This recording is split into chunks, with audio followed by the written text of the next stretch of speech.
Get us up to speed. Thank you. And I took my first breath 66 years ago, the day I was born, and like we all do. And it's very interesting breathing as a human being. It's different to breathing like any other mammal. So it's a strange thing. And I started in breathwork with athletics. In fact, I was running what's called rucking nowadays. It's where you wear weights and you run up and down hills and things like that. So I started doing that when I was 16. And I was very inspired by what I read about Native American Apache people, the Apache Nation, and how they trained their young people to run nasally breathing, holding a mouthful of water, and then spit it out at the end of a long run across the desert. Pretty impressive stuff. I mean, the Apache Nation were pretty impressive anyway, from what I know of them. So I was inspired by that when I was 16, and I started taking that into my own practice in the hills of North England. So that's where I started, and then I got into martial arts, Qigong, which is a breath-based practice from China. And then, of course, I got into yoga and pranayams. I've been doing that for about 40 odd years, and conscious connected breathing. And I've worked with Stig Severinsen and Breathology and lots of different groups and lots of different organizations. My background is also in evolutionary biology. So I've got a background of understanding respiratory physiology and evolutionary biology and how all this stuff kind of fits together from a perspective of science, if you like. So, and I've been initiated into different traditions, yogic tradition. So I have a yogic name, which I don't use. But, so I sort of spent many decades involved in the yogic tradition. So that's kind of a little bit about it. And, I've learned a lot about myself in the process, because the breath practice in that traditional sense is something you do over decades. It's a decades-long practice. It's not a kind of digital quick fix like we have. It's not a social media cut and paste where you suddenly got it. It doesn't work like that, because it's organic, and it's a process of finding out about yourself over a long, long period of time and finding out about life. So that's kind of what I've been doing a little bit. Oh, by the way, I'm just writing a book at the moment. It's going to the publishers as well, which is coming out next year. So the first with a 2-volume contract. So the second one is coming out in 2026. This one's coming out early 2025. So I'm excited about that, because it's a science-based book on breathwork, which we hope is going to give another dimension to the public domain, if you like. Right, that's enough about me. Okay, well, that's a start about you. So Jane, do you want to? I guess the first two, if you want to come up here. Jane has our first question or two. She's going to get us started here. Thank you. On your website, you said this brings the body into the present moment rather than being a repository of old emotion and story. What did you mean by this? It's a great phrase, isn't it? What did you think I meant by it? I'm not totally sure. I was really curious, but Yeah. I didn't really know. Great line. Okay, great. I mean, if you think about the body now, basically, I talk about the body as being the past tense of the mind. So the body is, and the mind is very fast, but the body is everything you've ever eaten, for a start. All the recycled food you've used, everything, whatever you've eaten is your body now. And all the feelings you've had and all the thoughts you've had and all the decisions and the desires and everything you've made create the body. And so that in many ways, this body is the past tense of your mind. Yeah. So if that's been traumatic and difficult, then it's a repository of all of that. And many times people struggle with the lack of resolution of things that have happened in the past. If the past has been traumatic and difficult, oftentimes we live with those unresolved traumas. So the body, it's almost like having ghosts haunting us. Yeah. So the body becomes this kind of place where all that stuff is deposited and not really sorted out and not clarified. And breathwork is one of the many tools we have to enable a shift into the present moment, and a tool for resolution of those more complex difficulties that many people go to their deaths with. But that's not necessarily the best way to do it. So I think breathwork allows us an opportunity to really look into what has happened and how we choose to be both now and in the future. And did that answer your question? Yeah, that makes sense. Yeah, thank you. Thank you. Thank you. So Cambria is going to ask the next question or two. And then I think early on, it would be great if you could take us through a breathwork exercise. Cool. Done that before, and I think it ran about 15, 20 minutes, something like that. That would be a great experience for us all early on. So, but first, Cambria. Hi. One of my questions is like, how would you approach teaching breath work and meditation to someone with like maybe who has like an obstructive or restrictive respiratory disorder, so like asthma or like COPD, something like that? Yeah, it gets more complicated then. Asthma is not too difficult to work with. Because I mean, in asthma, somebody's struggling to breathe in because the respiratory bronchioles are constricted, but they can breathe out. And I mean, one of the general strategies is to get people to slow down the exhalation, hold the breath out. Another way of people doing it is to breathe into a paper bag, which actually, when you breathe in and out of a paper bag, slowly on the exhale, and hold the breath out, and then breathe back in from the paper bag, what you're doing is building up carbon dioxide levels in the blood, in the lungs, in the arteries, and then in the blood, which then helps to free up some of the panic, because actually it increases the amount of oxygen, because there's a thing called the Bohr effect, which is the way carbon dioxide in the blood enables oxygen to move from the hemoglobin into the tissues. And so when you've got that movement of oxygen into the brain, it helps calm things down a little bit. So that's one of the strategies. COPD is much harder because it's a more chronic disease. It's often caused from smoking. That's one of the main causative factors. So if you've got something like that, it's much harder to work with. And with COPD, often somebody's oxygenation is problematic. So getting oxygen into the cells, into the hemoglobin, into the red blood cells is more problematic. So there's other things you could do. I mean, it depends on how bad it is, but you can do things like, working on expanding the ventilation capacity, the capacity to move the ribs, open the lungs out, increase diaphragmatic excursion, which is the amount the diaphragm can move up and down. So you could increase that relatively successfully and give them a better sense of breathing. Again, breath holding might help to build up carbon dioxide levels. And what oxygen? I've got a friend who's got an inherited COPD-like disease, and one of the things she does is do breath holding, because then what oxygen there is in the hemoglobin can more successfully move into the blood again. So there's a range of things that can be done, but it gets more, with diseases like that, it gets more problematic. And there are people who are much better trained than I am at doing that. Medics and physiotherapists and so forth, who specialize in the domain of something like COPD and working with people in that way. All right. Yeah, thank you. I have one more question. What is going on in the brain when we are like actively controlling our breathing? Well, it depends, doesn't it? What's going on in the brain at any point in time? Such a huge, incredible piece of bio kit, isn't it? 1,000 trillion synapses, something like that. For some people, it's thinking about the shopping list. So it depends, like with literally mean, it depends what people's thought patterns are, partly. Because what's happening generally is the brain, breathing, unconscious breathing is controlled by the brainstem, and conscious breathing is controlled partly by the prefrontal cortex, and then the premotor cortex and the motor cortex behind that. So it's a group of brain parts that then are controlling the breath. There's a limit to what you can do because the brainstem is in charge, and the brainstem will take over. But I mean, and we have the capacity. It's uniquely human, by the way, and it's part of our evolutionary biology that we can do breath work. And the reason we can do breath work is because we can talk, we can sing, actually. So the only other, it's only creatures that can talk or have some kind of capacity to talk, and do any kind of breath work and or dance. It's connected to dancing as well, by the way. Only things that could speak or have vocal modules, if you like, could dance. That's humans and parrots. So it's connected to coming up off the floor, getting these things off the floor. So getting paws off the floor in terms of our evolutionary biology, going bipedal, going into an upright stance. Opposable fingers and thumbs. There's a whole array of changes that happened from, our last ape ancestor into being a human being. But that part of that process was uncoupling breathing from movement. And if you look at any other mammal, the breathing is directly coupled to movement. And in us, it's coupled to communication. I'm doing it right now.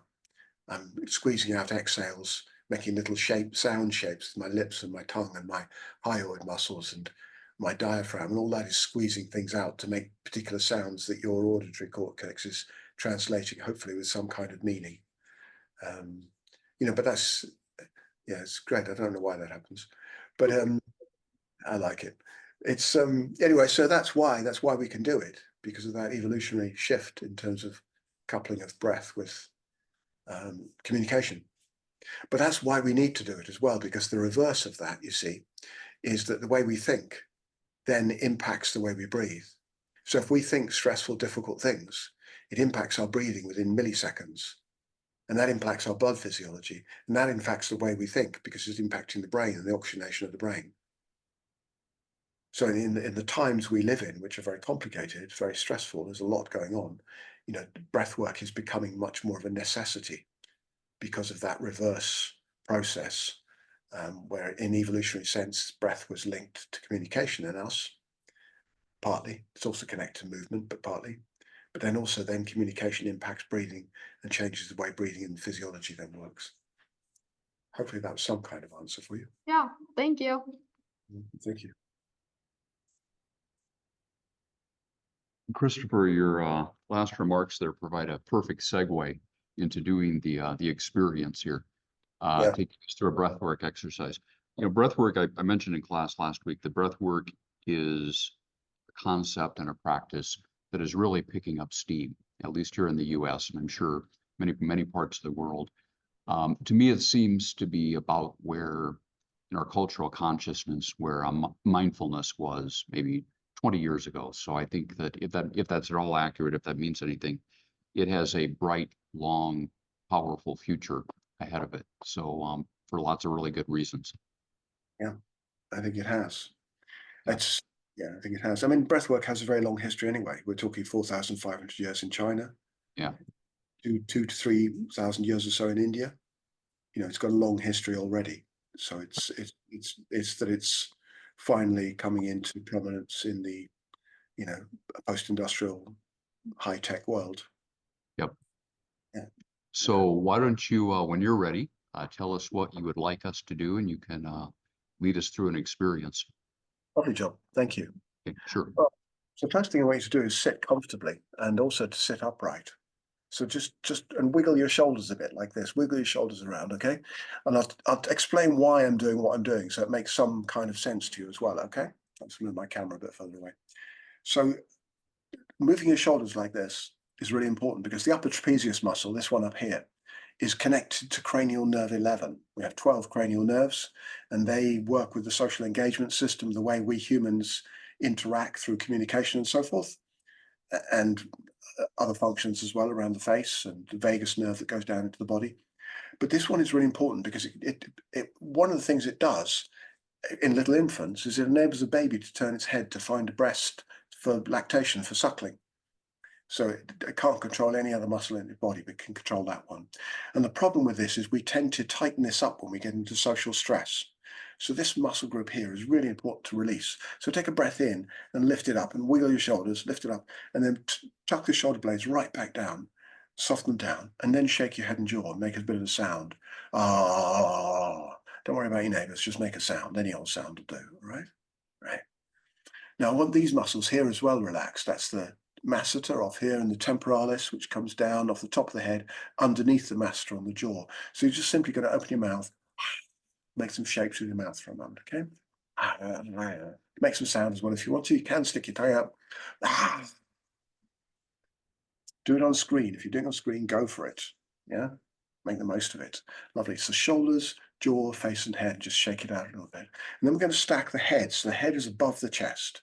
Now, modern digital posture you see with people holding phones is kind of the head forward like this in a spinal flexion. That's where the spine's curved and the head sticks forward. It's really bad for breathing doing that. So head up, stacked above the chest above the belly, belly above the pelvis. All right, so we begin there. Again, chairs can be pretty bad for breathing because they push the spine into flexion.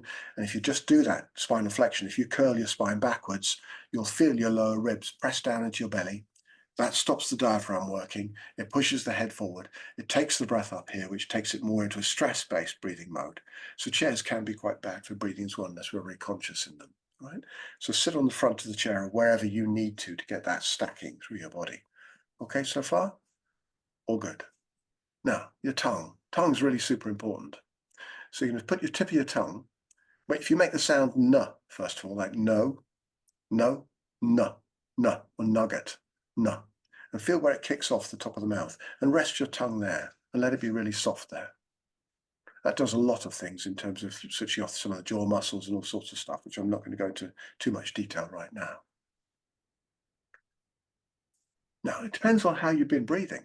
If you snore at night, or if you breathe in and out through your mouth or anything like that, it does actually change things quite a lot, all right? So, first of all, take a breath in through your mouth and feel what's happening in the back of the palate. And if you can feel the soft palate at the back, when you breathe in through the mouth, the soft palate at the back lifts up and shuts the back of the nose. Now breathe in through the nose, best you can do. Okay, and that drops that soft palate down. So the pressure changes, depends on whether the breath comes in through the nose or the mouth. And we've evolved to breathe through the nose. And that's how it is. We've evolved to breathe through the nose. If we breathe through the mouth, we shut the nasal passages. They gradually shut down more and more and more, and it's harder to breathe through the nose. So if it feels difficult to breathe through the nose, I'm going to send you to my YouTube channel. And there's a video on the top there. It's free. There's a video on the top there called nasal training. Go to that video if it feels difficult to breathe through your nose and start getting some nasal training in, because you're simply reclaiming your natural breath. Right? Meantime, rest your tongue and do the best you can to switch on these muscles here, these ones on the side of your nose here, without switching on your forehead or your mouth muscles. And sometimes they get stuck together because we don't use them a lot necessarily, because we're not running around chasing, doing hunter and gathering kind of things, right? So tongue in place and spread your these nares muscles a little bit. And see if you can breathe in slowly through your nose. Now rest one hand on your belly and see if you can expand that belly with the in-breath. So with the in-breath, expanding your belly. You can rest one hand on your chest as well if you want to. Go up here, right at the top of the chest, and see if it's the chest that moves first or the belly that moves first with your breath. Now, as the breath comes in, if your belly moves first, this is a good thing. If your chest moves first, this means you've got a pattern of breathing which is connected to stress or chair sitting, where your first movement of the breath is up here. And it's really important to turn that around. Now, again, that takes a bit of time and practice, and I'm not going to do that tonight. So if anybody has got first movement of the breath up here, there's two ways of doing it. One's called paradoxical breathing, one's called reverse breathing. But if that happens, get my contact details off Gary and I will help you turn it around. Okay, that's a promise. We can turn that around because it's very beneficial, because breathing in through the mouth and breathing up here first can lead to later health problems in life. So in through the nose, down into the belly. And we have a fashion in the world that says you've got to have a really flat, tight belly with a six-pack. And that's not necessarily very good for breathing well. It's better to breathe well than to have a fashionable belly. But that's the way the world works, all right? So in there. And then breathe out slowly and just notice what the breath feels like. And it should feel like a relaxed exhale with a little bit of a pause at the end of the exhale, most likely. So that's in through the nose, tongue in place, jaw relaxed, into the belly. Now, ideally in the belly, again, it's going to be like a 360 array. So you're going to feel it in the front of the belly, the sides of the belly, and the back of the belly. And what we're doing here is simply looking at and potentially reclaiming some natural functional breathing. So that's front of the belly, sides of the belly, back of the belly. And you can potentially feel all of that. The tailbone is very gently tucked, and you can get that feeling in the back of the body around the spine as well, of the breath extending down, the pushing down of the diaphragm, pushing out those intestines into around the belly, the abdominal area. Okay, so far, the exhale is passive. A couple more breaths like this. Inhale through the nose, down to that belly, into that 360 array, front, side, back of the belly. Really feel it. Now, one of the questions somebody asked me was about embodied awareness. Well, embodied awareness is being able to feel everything in your body. Sense, feel, know all the muscle movements in the body. So you can feel all of the transverse abdominals responding to the downward pressure of the diaphragm. You can potentially feel the pelvic floor, which is also pressing down at the moment. On the inhalation, that's going down if you're passive, not moving, if you're in a sedentary position. Okay. What we're going to do now is squeeze the exhale. So on the next exhale, we're going to feel the passive exhale first, and then squeeze the transverse abdominals. That's the abdominal muscles that run, fibers run that way, so like a belt around the waist, and squeeze those in. And if you squeeze them in on the exhale, squeeze them all the way, finish that exhale, squeeze it all the way out, you'll feel the urogenital triangle, that's front to the middle of the pelvic floor, lift up, because the respiratory diaphragm and the pelvic diaphragm work together completely and utterly. It's a unit. Right? So you'll feel that squeeze in. And as you're squeezing the belly muscles in to go into what's called expiratory reserve volume, that squeezing in like that, that's pushing the diaphragm all the way up. And then inhale, relax the tummy muscles, relax the belly completely. You get that passive release, that elastic release, and then that belly expanding on the next inhale. It's good to yawn. It's good to yawn. Go for it. You need to yawn, yawn.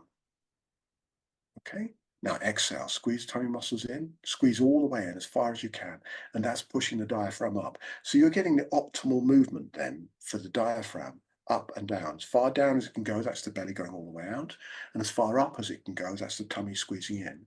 And that's giving you a good diaphragmatic excursion rate. Okay, keep going with that for a moment. Now, because you're breathing more than your metabolic demand, more than your mitochondria and your cells need you to, that probably means that you're pumping out some carbon dioxide from your blood, which is going to reduce oxygenation to the brain, the heart, and the tissues a little bit. We're not doing it much, so we're going to do some breath holding in a minute. But before we go there, I want you to take one more out breath, squeeze the breath out, and hold the breath out the body. Just hold the breath out the body. Lengthen the back of the neck, drop the chin down very slightly. And see how long you can hold the breath out for. See what it feels like. And I want you to get right to the edge with your breath holding capacity. So get to the edge and you'll feel a panic rising up in your system. It's built into the system. You can't resist it. You feel that panic, but what you can do is just calm it for a moment. When you feel the panic, and you might feel your diaphragm kick once, twice, 3 times. The phrenic nerve is firing the diaphragm up, getting you to breathe in, because what it's doing is registering carbon dioxide levels. So when you feel that, just hold it for as long as you can comfortably hold it. And then relax the muscles, relax the body, and smile. Take a big smile, and consciously breathe in through the nose. Now, this fear that you feel with holding the breath is the ultimate fear in the human body, in any body, any living body, any terrestrial organism, anything that lives on the land. We've got this built-in mechanism to stop us from asphyxiating. And there's been tests done on people who've got amygdalic damage. That's damage to the part of the brain that registers fear. And if you give them carbon dioxide, a certain amount of carbon dioxide, they feel fear, because this is the deepest level of organic fear in the system. So it's a useful stress management practice to go into that on a daily basis. Simply hold the breath out, rest into that breath hold, and then consciously relax as you breathe in. What people do a lot is when they go into breath holds is they panic. So you take a breath hold, we can do it again in a minute. Okay, we'll do it again in a minute. What they do when they breathe in is they panic. And what you're doing then is then training panic into your system. So the reason we're doing that relaxation, smiling, and then consciously breathing in is because you're going right into that edge, that stressy edge. It's called hormesis. You're going right into that edge of fear, relaxing your body, consciously relaxing the whole body. All the muscles you've been using, everything. Smiling, that's top-down regulation. That's your prefrontal cortex saying to your rest of your body, it's okay. There's trillions of molecules of oxygen and hemoglobin. You don't need to get panic yet. And you're training your brainstem to relax. So that's a really good stress management strategy for dealing with the complexity of life, because it's the ultimate fear. All right, does that make sense? Right. So let's try practice now, okay? So we'll do that breath again, just breathing into the belly. Big belly breath. And then breathing out, passive relaxation first, and then squeeze the tummy in as far as you can. Squeeze the tummy in as far as you can. And then passive relaxation, and then big inhale as the diaphragm comes down, as big belly breath. And then passive relaxation on the exhale, and then squeeze the tummy in, active part of the exhale. Let's take another 4 or 5 breaths like that in your own time. Keep going. Feel the breath coming in, feel the breath going out.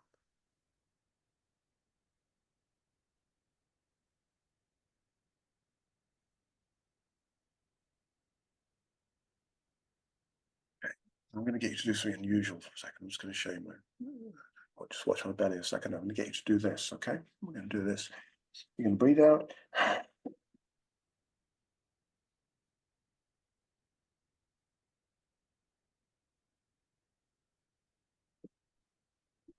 Me. So that's an exhalation. Some of you'll be able to do it really easily. Some of you'll find it harder. So you're going to do an exhalation. Hold the breath out. And then see if you can access the muscles around the lower ribs here to stretch the diaphragm open. It's doable. One of the things I mentioned was how in human beings, breathing is uncoupled from movement and coupled to communication. And that means in childhood, as we go through childhood, when the prefrontal cortex isn't switched on, if stuff happens that's not so good, we have to process that. And we process that with breathing muscles. And we find patterns of containment of emotion or complexity. So we squeeze around the breathing muscles. And we can end up with very tight musculature in here where the diaphragm can't work properly. It just can't open properly. It can't release properly. So this is a strategy of getting that diaphragm to release. So let's try it again. If you put your hands on the ribs here on the side and breathe into them, first of all. So you can feel those external intercostal muscles between the ribs. You can feel those just expanding open. Beg pardon, just drop my camera. Back on track. I was trying to move the laptop and I failed to do that properly. 1 second. So on the side ribs here, you're going to breathe into these. And these are the external intercostal muscles here, okay? And then breathe out. Squeeze them in. And you can press slightly as well. Breathe in again. As much expansion between your fingertips as you can, then breathe out. And again. That's the muscles you're looking for, okay? Now, on the exhalation, you're going to squeeze this out, hold the breath out, and then see if you can switch these muscles on here and expand the diaphragm. So it's going to look like this.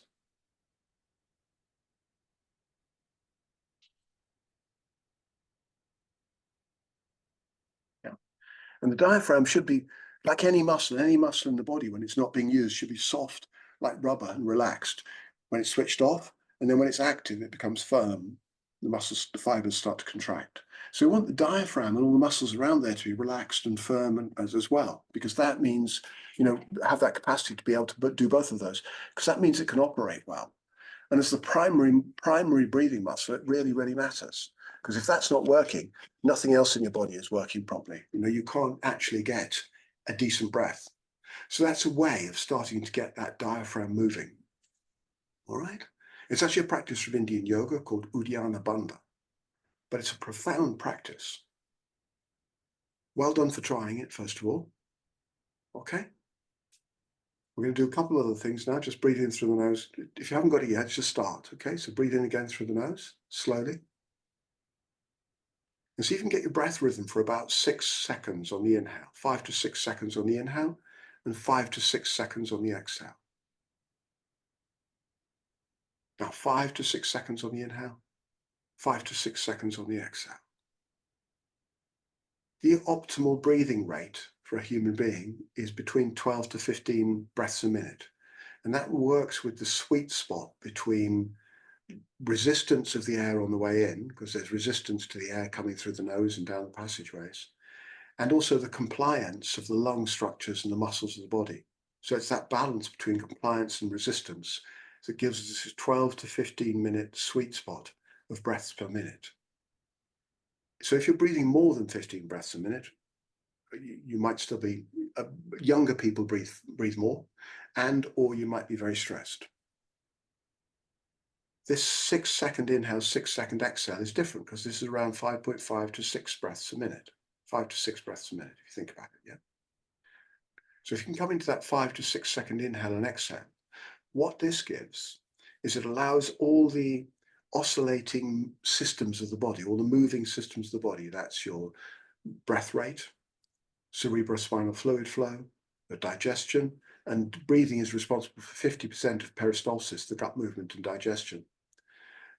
Venous return, blood flowing back to the heart, and it synchronizes the heart rate, which is the electromagnetic quality of the heart, which is about 700 to 800 times more electromagnetic than the brain. And it synchronizes all the electromagnetic systems of the body as well. So this kind of rhythm allows all the sort of moving fluid and electromagnetic stuff of the system to synchronize. And we know that it gives a really good heart rate variability. So if you put your hand, we'll stop in a second, but if you put your hand on the radial artery here like this, which is the thumb side, so 3 fingers, not your thumb, 3 fingers on the radial artery, which is the thumb side here, and feel your pulse here. You can press in gently and feel your pulse. If you breathe in, you might feel that pulse speed up. And as you exhale, it slows down. And it's supposed to. And the more it varies, the easier it speeds up and the easier it slows down, the better your metabolic health is.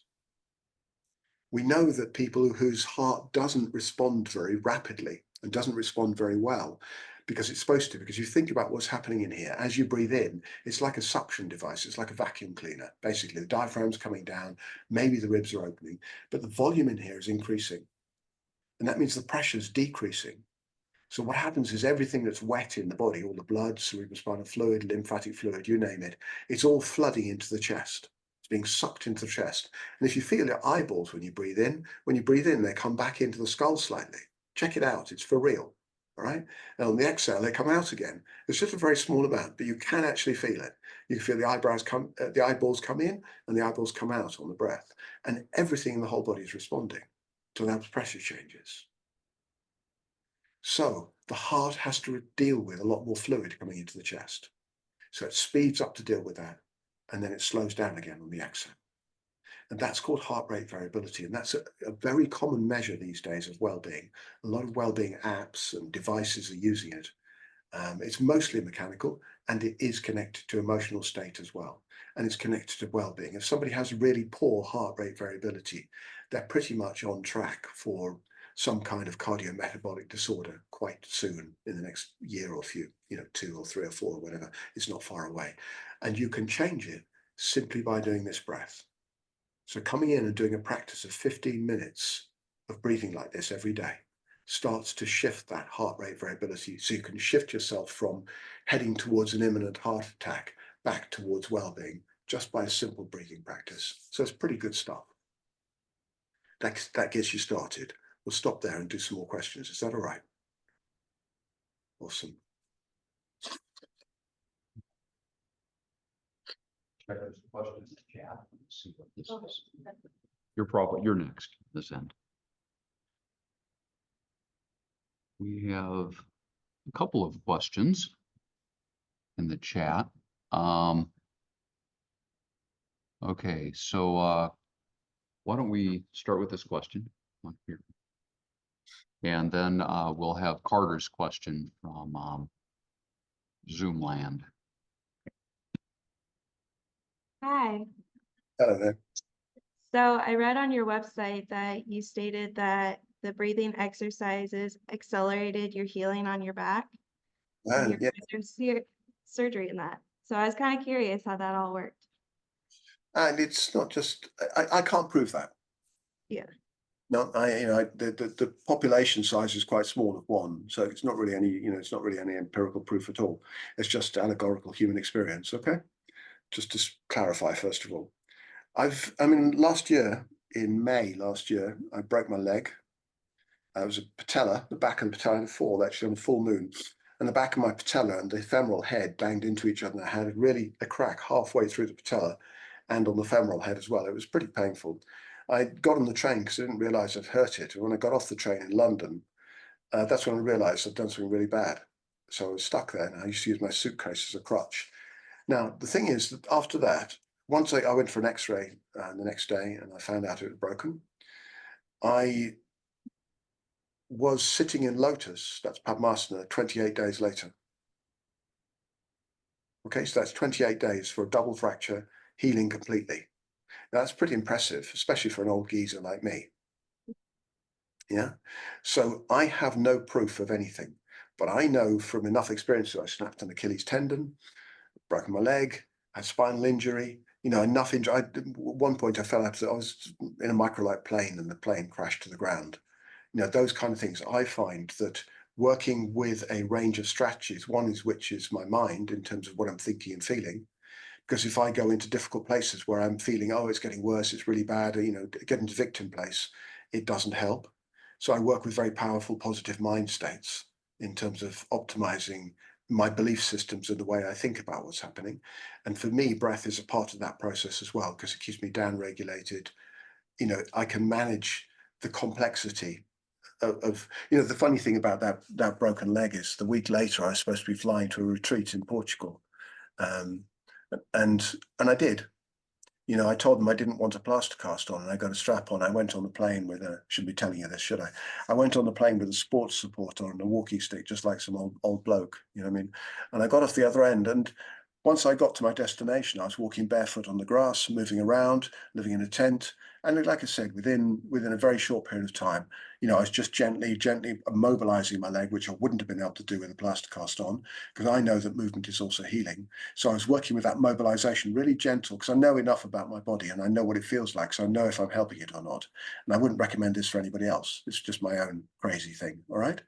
But I know full well that I can get into that healing process with wise, intelligent awareness of the body and movement. And that movement itself helps things heal.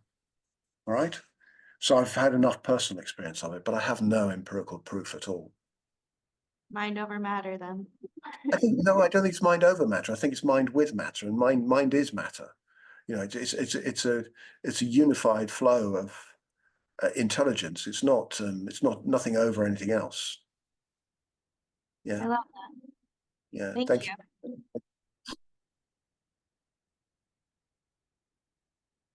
Thank you. Carter, you have a question, and then we will have Emily. Yeah. So I was wondering, can you guys hear me? Yep. Yeah. Okay.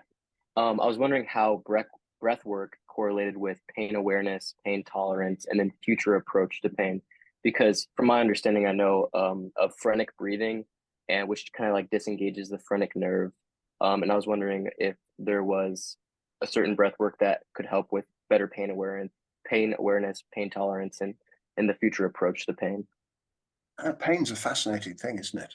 Are you in? What are you studying? What are you studying, Carter? Psychology. Psychology. Okay. I mean, but pain is fascinating because it doesn't really exist. First of all, and it's good to point out that it's not, there isn't such a thing as pain. Pain is a nervous system function, and it's habituated, it's cultural. So one family, how one family does pain is different to how another family does pain, or one culture does pain. So there's lots of ways, you can find a tribe in the Amazon that they have a thing they do. They connect these vicious little ants that are about an inch long, and they connect hundreds of them. And the men are supposed to put their hand in this glove full of these stinging ants. One of those ants is enough to hurt you, like really badly. And they have like 100 or more in there. And these guys stay with their hand in there. It's a bit like Dune when the guy puts his hand in. You've seen Dune 2, yeah? But I haven't seen it yet. All right, but you've got these hundreds of stinging ants biting somebody, an incredible level of pain, and they are taught culturally to deal with that because it's part of their growing up process, right? So pain is a funny thing, first of all, right? And then you've also got pain where there's no physical cause for it. So for example, you get situations whereby somebody may have had an injury, but you get this kind of phantom pain that continues, and phantom limb pain and all sorts of things. So pain is really, really interesting. Because it occupies this place of subjectivity and reality at the same time. So it's quite curious, really. So given that, first of all, I think it's good to set out the area, first of all. Given that, first of all, I think there's ways that breathwork can really help. And primarily, one of the things we do know is that, you've got top-down regulation of pain and bottom-up regulation. If you've got Melzack and Wall's gate theory of pain from 1954, if you're doing psychology, you might remember that, which was where they're talking about, you know, how sensory information flows up from the body, and you can interrupt that. So you can interrupt that with other information coming in. So massage can help and things like that. Right, that's the gate theory of pain. But then you've also got stuff like, you know, top-down regulation, and breathwork can really help with top-down regulation and directing attention somewhere else. And also, of course, you know, because again, you know, if your attention goes to the painful area consistently, you're going to amplify that sensation, or it's going to become more prominent in your attentional field. So breathwork can help with that. I think also breathwork can help gradually recalibrate somebody's experience of pain if they've grown up in an environment where culturally they've been taught to be very sensitive towards certain stimuli, you know, because there's a whole range of possibilities there. And I don't think insensitivity is necessarily a good thing. I'm not saying that. I'm saying, you know, pain is different for different people, and we honor that. If somebody says it's painful, it's painful. You can't change the reality just by saying, well, other people do it differently. I'm not saying that at all. All I'm saying is that, you know, there is a range, and that gives us information, and the information is that partly that is perceptual, and therefore there's opportunities to gradually, inappropriately, in a different way, reframe and change that perceptual possibility around what pain is, and breathwork can play a role in that. Yeah, Thank you. did that answer your question? Yeah, it did. It did. Thank you. Do you have any more questions? Okay, Emily has a question or two. Emily is an aspiring professional musician, flute player, and I don't know if you have a question about playing music, but if you want to add one to your list, that'd be great. As a one-time brass player, I'm also interested. So my first question was, when doing conscious breath work exercises, how do you suggest we clear our mind while doing these exercises so that we can focus on the breath? This is especially hard with people with attention deficit disorders, so I was wondering if you had tips for that. Yes, that's some tips. My son has attention deficit disorder. I probably have as well. I just have never been diagnosed. Okay. I think attention deficit disorder, I think it's interesting the diagnosis we get first of all. So I have a reframing of attention deficit disorder, and I call it DAVES, D-A-V-E-S. I came up with this, my son, he's 12, by the way. All right, and we came up with this name together, and we call it dopaminergic attention variability executive superpower. All right, you like it, yeah? I'll say it again, dopaminergic attention variability, because it's about either divergent focus or convergent focus of the brain function. So divergent focus is where the brain's touching into, it's amazing for creativity, by the way. There's nothing wrong with divergence. Divergent brain function is where we're touching into all the phenomena of the universe, and it's not focused on anything.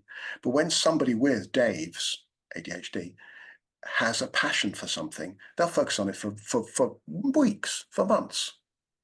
Okay, pure geek. Now I'm like that. My boy, all right, he got turned on by Rubik's cubes and he couldn't solve them, but he spent every single waking moment for weeks on end until he could solve every single cube in under a minute. Now that is a superpower. So I think what we're not doing is we're not training our young people to understand just what is really positive about that. Yeah, because it's got incredible positivity as well. But then how to start training the brain to shift between those functions, divergent into convergent, convergent into divergent, and make that shift much more controllable over time. And that might take a decade, it might take 20 years, but it's doable. So breath work, because of its capacity, because it's really important, because you have to breathe, it gives an opportunity to start building in that convergent brain function. Now, how do you train the mind? Well, first, the next thing to do is give me a long answer. Is that okay? Yeah, hopefully it's a helpful one. The next thing to do is understand the mind. So if we look at what mind does, it's actually quite simple. It's really complicated, 1,000 trillion synapses, but it's also quite simple. Because what we're doing, what the brain is doing, it lives in a bony box. It doesn't really touch the outside world at all. You know? But what it's doing is taking information from those sense fields, the external sense fields, plus the gut brain, the enteric nervous system, proprioception in the body, yeah, the heart rate activity and so forth, you know, all the stuff, all the information, and the vagus nerve, 80% of the information flow up to the brain is going up the vagus nerve to the brain, not from the brain down. So all that information from the body and the external sense field is coming into the brain. And what the brain is doing is busy filtering all of that. Out of those billions of bits of information, it cuts it down to a few thousand, passes that all through memory. Is this like anything I've ever experienced before? Is it? Yeah. What do I remember? Well, what we actually remember is what we pay attention to. That's what you're doing right now. What you pay attention to, you'll remember. All right. And what was emotionally significant. That's what we remember. So we're filtering that information based on stuff that we remember that we paid attention to or was emotionally significant. Then we're cultivating a story about it. What does that mean to me? This continuity thing that I call me, this I, me, mine. Yeah, which is, and that's a brain process with a default mode network and a posterior parietal, different bits of the brain that conjure up this thing called me. So it's running it through that. And what does this mean for my life in relationship to everything else? And what meanings does it have for the, and then we push that into the future. We apprehend what the future holds with regard to that. So we're busy doing this all the time. But if we understand that that's what mind is doing, it gives us an opportunity to work well with it. Yeah, because we can stop believing all the stories it tells us because they're made up. Because they're made out of partial information based on what happened in the past, based on this mythical creature called me that my brain keeps inventing. I don't really exist. I'm just a, 39 trillion cells with an awful lot of bacteria on the outside, more bacteria on the outside and the inside than there are cells. I'm a symbiont. The mitochondria in every single cell in this body, apart from the red blood cells, they were once bacteria. 3.85 billion years ago, they were bacteria. So it's fascinating being a human being when we really look into how it is. And when we get into the biology of understanding what this is like, I think we've got possibilities of really working well with it. Because then it gives us the way of understanding how to train the brain. And the breath work is a profound tool to do that. Because then we can stop buying into thinking. Thinking is just what brains do. When, it's just what brains do. It's not really that relevant. It's not who we are. And when we can start to get that space of disidentification from thought process and get more interested in breath, we've got track to work on. Now, was that a helpful story or not? Yeah. You like it? Yeah. Right. My next question is, how often do you do the conscious breathing exercises every day and for how long? Okay, that's I had a yoga teacher about 40 odd years ago who gave me a practice of paying attention to every single breath all day long.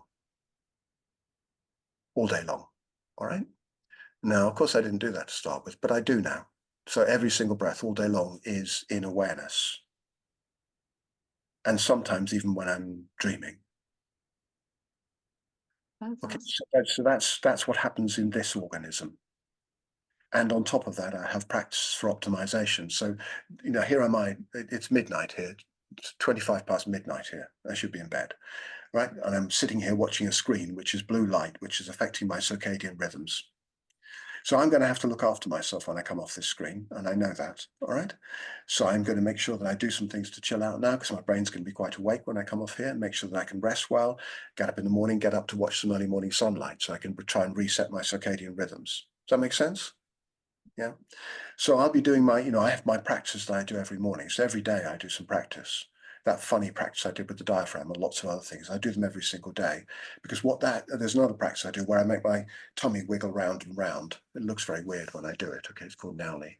But what that does is look after my enteric nervous system, which is my gut brain. And people are beginning to understand gut brain now. They're beginning to understand that the microbiome affects how we think. So if we feed the bacteria, the flora and fauna in our guts with, say, for example, too much sugar, we're creating distress for ourselves. We're creating difficult thinking, difficult feeling. It's going to be problematic.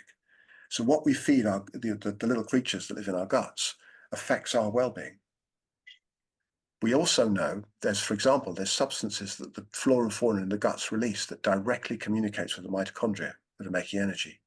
Something called urolithin, for example, procyanid and urolithin, there are various of them, right? So there's conversation going on between the things inside our guts that we don't think of as us, directly with the mitochondria that once bacteria 3.85 million years ago. It gets fascinating when we get into it. Every day, I practice breathwork all day long, every day. It depends what I want to do. If I want to down-regulate, I can down-regulate. If I want to stay focused, I can stay focused. I've been writing. I've just got this book written. It's the 16th book. Yeah. And I had one more question for you. Lovely. about about music. So I'm a flute player and we use a very, very big volume of air when we play. And as a wind player, we're trained to breathe through the mouth. And a lot of breathwork exercises I've done in this class and, through yoga and other things, they always do it through the nose. So I Yeah. was just wondering how I can do this to be more relevant to developing a better breath for my flute playing. Okay, there's a couple of options, I think. One would be to train yourself to breathe in through the nose like a didgeridoo player does. So didgeridoo players can do circular breathing where they're breathing in through the nose and continuously streaming air out through the mouth. Yeah. It's about working with diaphragmatic manipulation. Okay, so that's one possibility. All right. Another possibility would be to work with nasal training breathing after you've been on the flute. Now, if you think about somebody who swims, somebody who's swimming, say you're swimming the crawl in the water, you can't breathe through your nose when you're doing crawl. It's just not possible. Very, very difficult to say the least. So if you're doing something where you're doing a lot of, say, swimming like that, I would say to people, then do some nasal breathing when you finish. So you, like in yoga, when you do one shape, you do the opposite shape. It's called counterposing. Yeah. So you bend one way and then you bend the other way. It's like if you're going to breathe through the mouth, then do some nasal breathing for 15 minutes afterwards. Sit down, massage your nose, open your nostrils up and do that. So there's two options there, I would say, to start with. May think of some more, but that's two that immediately spring to mind. Okay. Awesome. Yeah. Thank you so much. Yeah, you're welcome. Thank you.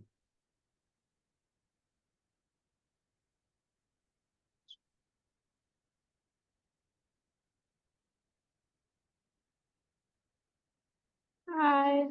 Hello there. How often does one need to practice breath work to see long-term benefits, and to what extent can this benefit someone's health? Somebody can get benefits immediately because you'll feel different after doing 5 minutes. Say, for example, the coherent breathing we were doing, 6 second in, 6 second out. Do that for 5 minutes. I was working with some young people in a school and 16-year-olds. And one of the young girls there said to afterwards, she gave some feedback and she said, 5 minutes of conscious breathing did more for me than 7 years of working with child and adolescent mental health services. And that's a big statement. But the only reason why she said that statement is because it gave her a direct experience of changing her own mind state. Yeah, so that's a powerful, profound step. Just in 5 minutes, you can have a difference because you can feel different very quickly. Right? Feel bad, but she felt good. And she felt peaceful and calm for the first time in a long time after 5 minutes. So that's immediate, but that's not going to sustain. So it's not sustainable. That's the thing. So if we're working with kind of, biological algorithms, some of which are very ancient, breathing algorithms are 350 million years old. The gut brain is 500 million years old. It's ancient biotech. If we're going to work with that really effectively, because the gut brain has three primary drives, the way I see it. One is moving towards stuff. If you think about a worm, which is where the gut brain comes from, early worms. If it's wriggling along, it goes towards stuff that is good, wriggles away from stuff that feels toxic or difficult or offering a threat, and is indifferent to anything that doesn't bother it either way. Right, so the gut brain has those feelings, and it's interesting because you look into Buddhist psychology or yogic psychology, they have those three what they call selfing strategies, which is craving, aversion, and indifference. But it's basically the gut brain, and that's running underneath everything we're doing. So underneath our grand stories of who we are and all our desires in the world, the gut brain is operating, like I said before, with the microbiome, doing stuff down there that mostly we're completely unconscious about. So the more conscious we can come of that, and the more we can work with that effectively, and those algorithms are really old, we're going to need to start doing breath work on a daily basis. To work with that kind of depth work in the system, it's going to be a daily basis, a daily practice. All right? So you can get benefits immediately. If you want to sustain it over time, you're going to have to do some discipline. All right? Yeah. Okay, thank you. Welcome.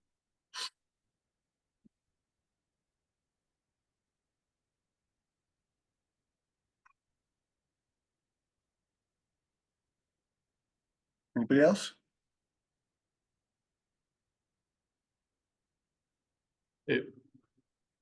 So I was wondering, how did you ever get started in this field of psychology? I'm not really a psychologist. I mean, I've studied psychology, and I've studied many kind of psychotherapeutic modalities. I don't think of myself as a psychologist. And I studied yogic psychology and Buddhist psychology. And in some ways, the Buddhist psychology is a thing called the Abhidharma, which is the first ego psychology ever in the world, way before Freud. A lot of Freud's stuff, of course, was made up. He didn't have any empirical base to any of it. Freud and Jung, the early Western psychologists, their stuff was basically fabricated. They nice stories, but there's no empirical evidence behind them. And some of the stuff from the Abhidharma, which is Buddhist psychology, is still relevant today. It still fits in with the way we understand how brains work today. So some of it's really interesting.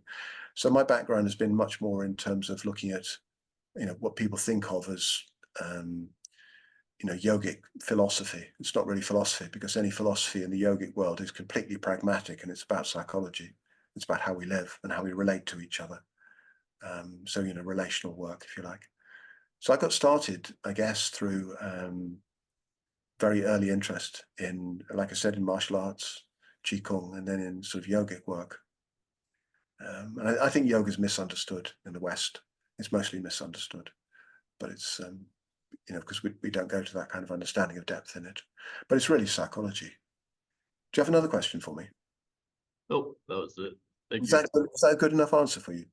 Yep. Thank you very much for your question. Thank you. How about I've heard the story, but you haven't spoken much about it tonight. How and why did you get started in breathwork? Well, How did that become a thing for you? Can you talk a little bit about that? well, I started in breathwork when I was 16, when I was running, like I said, and then Right. from then to martial arts particularly, and then there's a practice from China called Qigong, which is about breath and moving energy in the system, and it's well-being. So the Asian medical systems were what I call systems of flow medicines. And a Chinese medical doctor back in the day, it's not true nowadays, but a Chinese medical doctor back in the day, when they would stop getting paid if their client got sick because they'd failed in their job. So the job was to keep somebody well. So this preventative medicine approach is very much about, and breath is absolutely key in that. So I got really inspired by systems like Ayurveda and Chinese medicine. I studied Chinese medicine for a while, and Ayurveda, which is an Indian approach to medical well-being from a preventative perspective. So these preventative systems were what inspired me primarily, how to stay well. And I think breathwork is really part of this as well, about how to stay well. I got into yoga because I had a spinal injury. I had spinal double prolapse, and I couldn't walk. It was so painful. I went to the doctors. There was nothing they were going to do to help me. And I started doing stuff. I started sleeping on the floor and changing the way I was eating and moving and breathing. And when I came out 6 months later, when I got back on my feet again, somebody showed me a picture with a book with loads of pictures in it, which was lots of yoga stuff. So I started shifting my attention from martial arts into yoga then. So kind of, just finding this process on the way through. Finding me rather than me finding it, rather, I suspect. Yeah. Okay, thank you. Carter says that he has another question. Lovely, thank you. Defer to him. Yeah, so you kind of hit on this a little earlier, but when you are extending your exhale when breathing, I was wondering, how does that benefit your brain and body? And this is kind of a two-part question, but I know that has to do with carbon dioxide retention. I was wondering how doing that could optimize your breathing. There's several questions in one there, isn't it? Do you want to say it again so I can catch them all? Yeah, so the first one kind of correlates to the second one. But when you extend your exhale in breath, how does that in itself benefit your brain and body? And then the second one was how does controlling your carbon dioxide retention optimize your breathing? Okay. It depends is the answer, first of all. Okay. When I was talking about earlier on about sometimes in childhood, people go through what we now call childhood adversity, complex, difficult stuff, which may be traumatic or stressful. And that changes the way the brain works in terms of, because cortisol has a strong effect on brain development. It actually stops myelination. That's the fatty sheaths being laid down along major traffic highways in the brain. So it makes internal brain communication problematic. And most people in prison actually went through childhood adversity and actually have brain damage. Their myelination was very poor when they grew up. And so they don't have impulse control. So we criminalize people for having brain damage that's none of their fault, basically. That's kind of how we work at the moment. It's primitive, but that's the way it is. Planet Earth for you. All right. So we're still throwing bombs at each other. It's very crazy. How do we do this? Why are we doing this? Anyway, there we go. It's a whole different aside. All right. So the thing is that with that childhood adversity stuff, like I talked about, the breath is uncoupled from movement directly and coupled into communication. So if we don't have prefrontal cortex switched on, so we can't make good meanings out of what's happening, we can't integrate something that's really complicated, we use muscles in the body to contain and hold difficult feelings. Okay, so far? Now, my question for all of you then would be, do you use an inhale breath hold or an outside breath hold to manage your stress?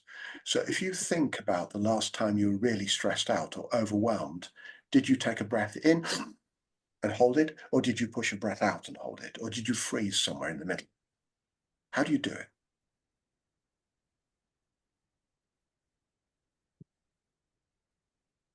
Yeah.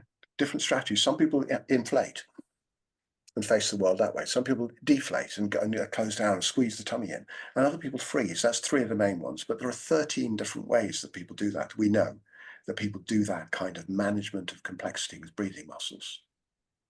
Okay, so if I'm extending the exhale, it depends on whether I've got trauma or stress triggers at the end of the exhale or at the end of the inhale. So if I've got them at the end of the exhale, then when I breathe out slowly, I'm going to eventually get into that and I'm going to feel panicky. So that's why I'm saying it depends. It depends on the individual. So when we're doing breath hold, we really have to pay attention to individual variation and what's going on for that individual. So specifically now, I'm going to come to me. So I'm going to change so that's the first thing I wanted to specify, state, to make it clear, right, that there is individual variation because of those patternings. I think the second thing is that when I extend the exhale, and while I'm very familiar with it and very comfortable with it, what it does is the heartbeat rate is slowing down quite considerably.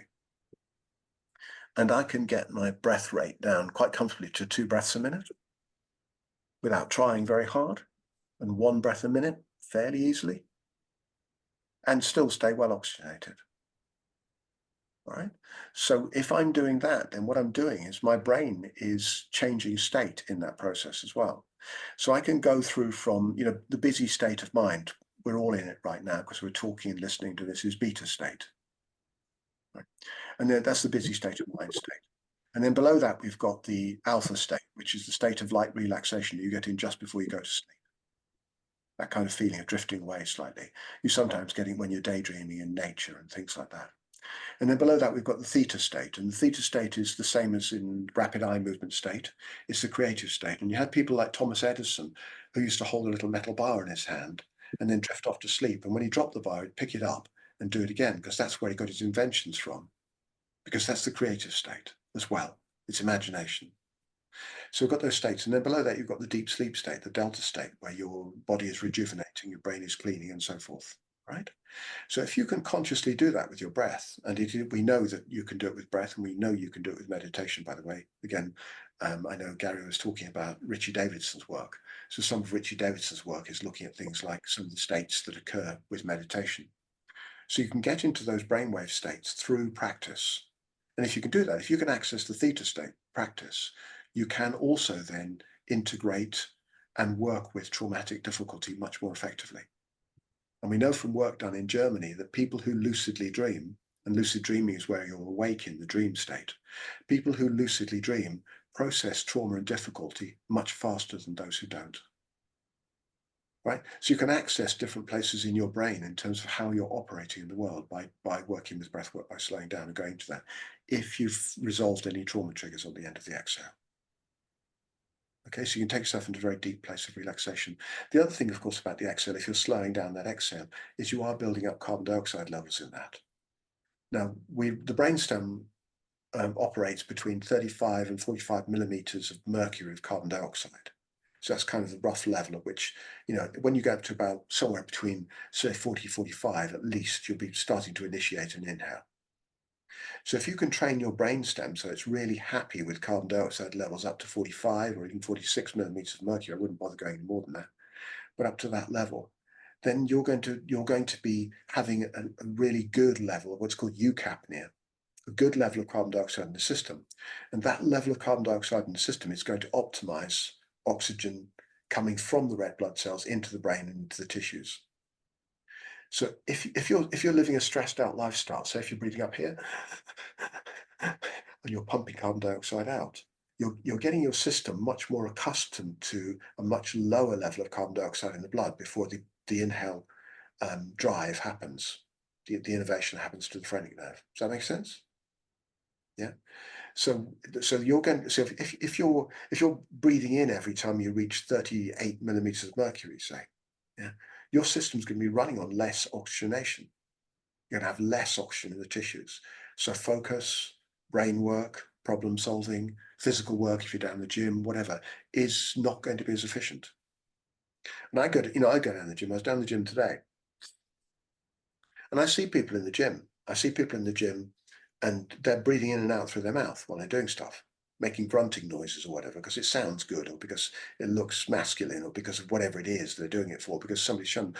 And if you look at any movie, and any American movie, any Hollywood movie, any movie at all, pretty much, watch the men doing physical exertion on movies from now on, and you'll see that they're all mouth breathing. Yeah. Now I talked about Native Americans and how they were taught to hold their mouth and breathe through the nose. Right, that's cultural conditioning. And you watch anybody being emotionally involved in a movie, again, they go, yeah, because that's where we show it on those screens. But then young people are watching it and they're learning that unconsciously, they're being conditioned into doing that same thing and repeating it. So what we're training our kids to do is deoxygenate themselves. They're not smart. All right. So if we got those patterns in place in the system, looking at brain patterns, things like that, it changes and we can work well with that, right? You're going to be a breath worker, aren't you? You're really interested now. I can see this. A little bit. Yeah. It's curious. It's fascinating. If you think about it, breath is right at the middle of everything. It's right. It's influenced and affected by emotions, by the way we think, by movement. You know, it's right in the middle of everything that it is to be a human being. And it's directly connected to ATP production, which is the energy with which I move these fingers, with which I think, with which I talk. It's right in there. And that's why breathwork's going to be a big wave. Because at the same time as this is happening, we've got a huge Western, look at this book here. There we go. Mitochondria and the Future of Medicine. Yeah, you know, mitochondrial medicine. I was looking at a doctor's day, I can't remember his name now, it'll come to me in a minute. Mitochondrial psychobiology. Yeah, looking at the relationship between mitochondria and psychological states. It's happening, and it's going to be massive. It's good. Yeah. All right. Thank you so much. We are. It is getting very late where you are, Christopher. Is it going on 1 o'clock? Yeah, it Okay. is. So But I'm in blue light zone. I'm switched on now. It's too late. okay. All right. Well, we do need to wrap it up here. We do need to wrap it up here shortly. Cambry would like to come back with a question, and I have one before, just kind of summarizing, synthesizing some of the questions that have been submitted from people in the class. Many of them are interested in, specifically, they use the term anxiety. Yes.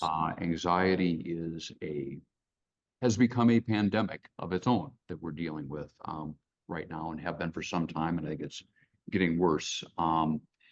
So for someone who's dealing with anxiety, what would you recommend that person start doing tonight, or right after they see this, for building a regular practice that will help them manage their anxiety? Okay. I think anxiety is complicated. Okay. I don't have a simple solution. I think there's many things that need to be paid attention to as to how and why. I mean, I first of all, I would say anybody who's not anxious in the modern world has got something wrong with them. Yeah. You know, it's a crazy world. It's a crazy world. So anxiety, I would say, is a kind of almost becoming a natural state. And that's why we're seeing more and more of it. Because, I was talking, my little daughter, who's 15, I was talking to her in the car about, she wants to do psychology, all right? She wants to become a psychologist. So she was talking about doing her A-levels, what we call them here. I don't know what we call them in the States, but she's talking about doing A-levels in psychology and this kind of thing. And then she said to me, if I live long enough. And I said, what on earth do you mean?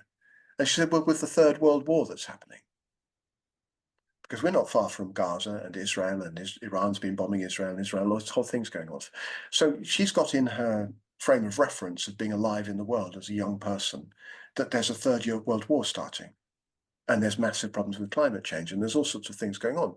So, she's aware of all of that. She's growing up in that world, and that's horrible to have to grow up in that world as a young person, for a start, along with all the other social complexities the young people are facing, with social media and stuff like this, and body dysmorphia, and there's so much going on, it's untrue. So I think the first thing, is to understand that actually it's kind of natural in the world we live in. It's got to that point.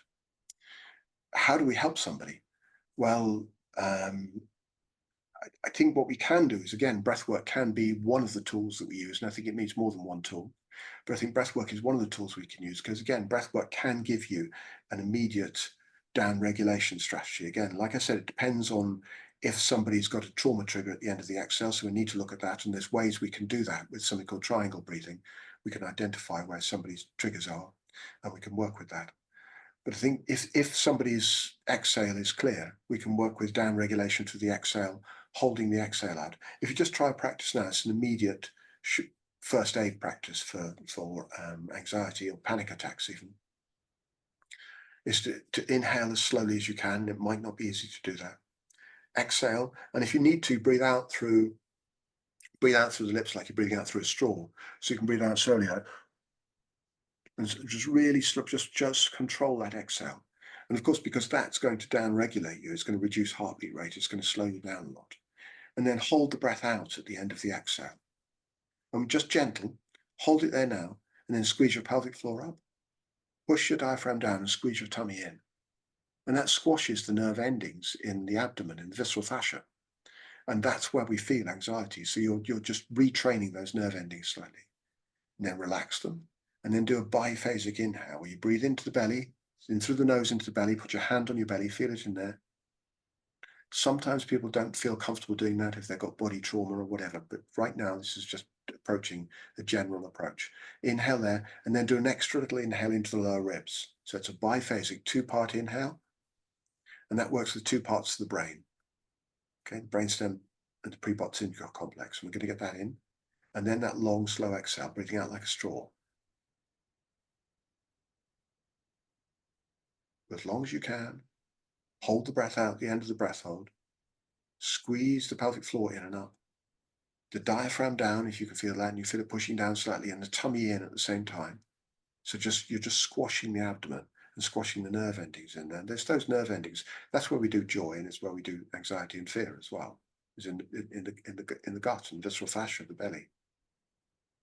And then release. And do that a number of times and keep doing it. And that is a first aid strategy to start to just knock anxiety on the head temporarily. But then I'd say, like when we're working with anything, coming in and starting to build in a regular practice. So I work very systematically, step by step. So I teach down regulation first. And down regulation is where you're learning to calm the nervous system. And breath practice is very good for doing that. Like I was talking about this young girl who could do it in 5 minutes. So you'd learn to work with that slow inhale, lengthening the exhale, and just repeating that for 5, 10, 15 minutes, and then holding that state, recognizing that you can do it. Because what that gives you is an empowerment tool. What it is saying, actually, I have some aspect of control over my own mind. So you're not just a victim to anxiety.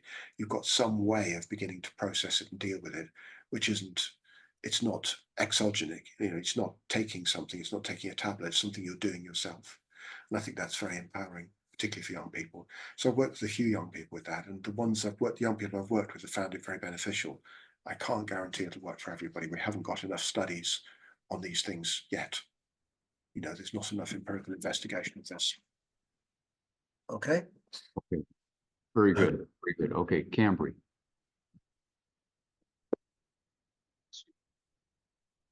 Okay, I have one more question. I was a little confused on like how you said that you could stay well oxygenated when you can have like 1 to 2 breaths per minute because doesn't I just had a test over this so like doesn't hemoglobin have a higher affinity for carbon dioxide?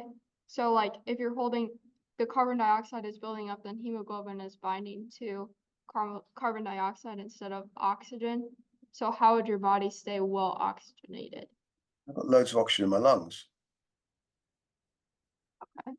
Yeah, so the hemoglobin will have a high, well, hopefully will have a higher affinity for carbon dioxide when in the tissues, right? But as it comes around into the lung capillaries, you know, where the partial pressure of oxygen is higher, it's going to change the acidity of the blood slightly as well. And the carbon dioxide is going to be released, and we're going to get more oxygen taken up. So it's not. It's more about, in that case, then about lung volume, how much air I've got in my lung. It's not really a problem. I'm not going to be doing it all day long. You know, going into that kind of rhythm, it's not something I'm going to do all day long. I mean, my average breath rate is somewhere around between about 6 and 12, I would say, because I do coherent breathing as well. But I mean, the other thing is you're going to be, you know, if you're training yourself in because people use all sorts of kit. I don't have it on at the moment. I've got an Aura ring. You know, an Aura ring, you can use Whoop bands and Fitbits. You've got one. There's all sorts of stuff you can wear these days, you know, and ultimately, the ultimate biometric device is your own body. Yeah. So if you learn to listen to your own heartbeat rate, you know what your heartbeat rate is. You don't need a device to tell you. If you know what your sleep patterns are like, you don't need a device to tell you. And I've got friends who make devices. There's a really good device called the Caliber, if you haven't seen it. It's actually made in America. And that's a really good piece of kit. It's the best respiratory measuring kit at a cheap rate. It's about $400. And, you know, it measures end tidal carbon dioxide. So, you know, the exhale carbon dioxide, which for $400 is amazing. And it's really good. It's tested, went through some process in Italy where it was tested for its what's the word I'm looking for? Precision.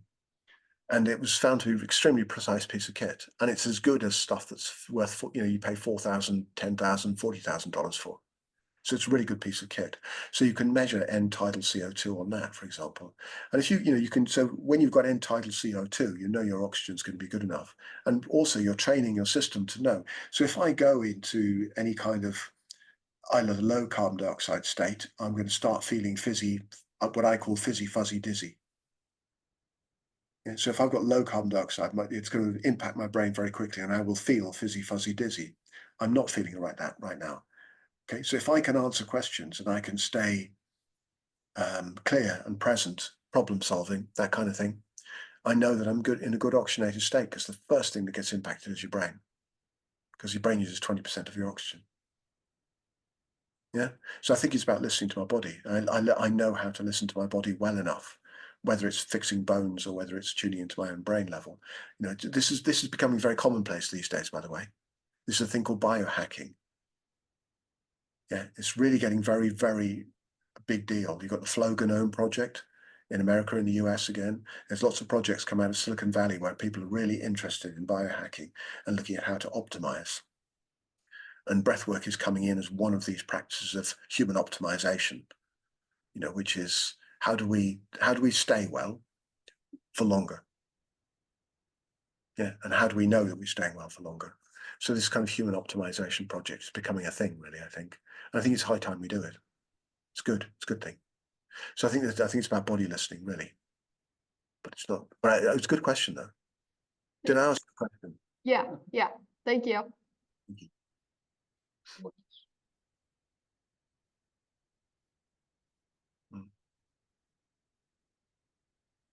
I know you have gotten your second or third wind by now, but we need to. Yeah.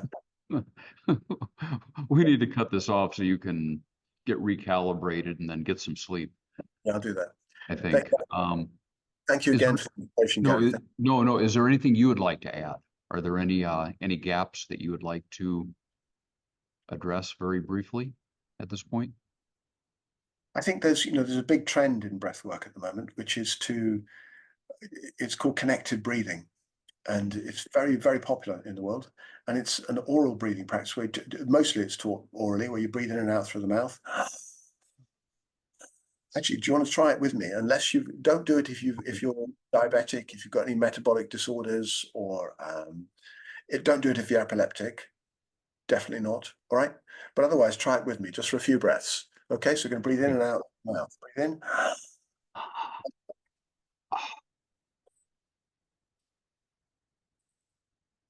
And you get a dry mouth very quickly. So forgive me for that. Keep going.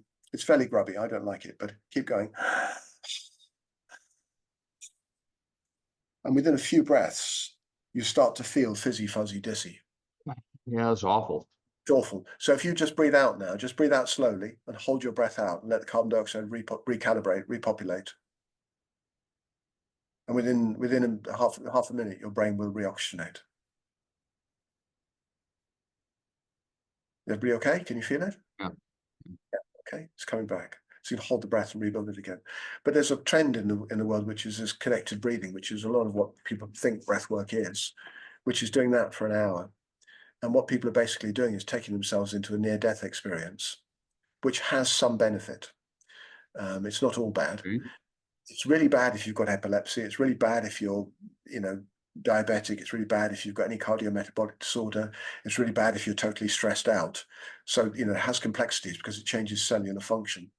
But why people do it is because they get absolutely ripped on it. They can have an emotional release. Maybe it's just deoxygenated limbic system in the brain. Mhm. Yeah, it could be just a glutamate storm in the brain, but people like that kind of thing. And the other thing that happens is people sometimes feel incredibly blissful afterwards when they come back out of it. So that's a big trend in the breathwork world at the moment. But it's not yet investigated empirically enough, but it does have some benefit, but it also has harm. So we don't know enough. We don't know enough about breathwork. And what I really want to see is much, much more research, like Richie Davidson's doing on meditation. But we want a lot more research on breathwork and all the different parameters and variables so that we can get a good field of study and understanding of what really works and what doesn't. And that's all yet to be defined. And a year ago when we did this, we were joined by a Cameron Norseworthy in Australia, Yeah. and we focused it on the intersection of flow and breath work. Yes. And one of the things that we explored, and I think it's there's a lot of territory there for research, is the role that breath work can take as a moderating variable, as a practice before you engage in an activity that might very much be a flow producing activity. So Yeah. to prepare yourself for an activity that's going to go on for at least several minutes, where you're trying to balance challenge and skill and the other conditions of flow, does down regulating and practicing breath work poise oneself to have a better experience. So that somebody needs to look at, I think. All right. So Christopher, thank you. Thank you very much. Really, thank you. And thank you for doing this at such an ungodly hour for you. So really appreciate it. Thank you. Thank you very much indeed. Okay. All right. Thank you.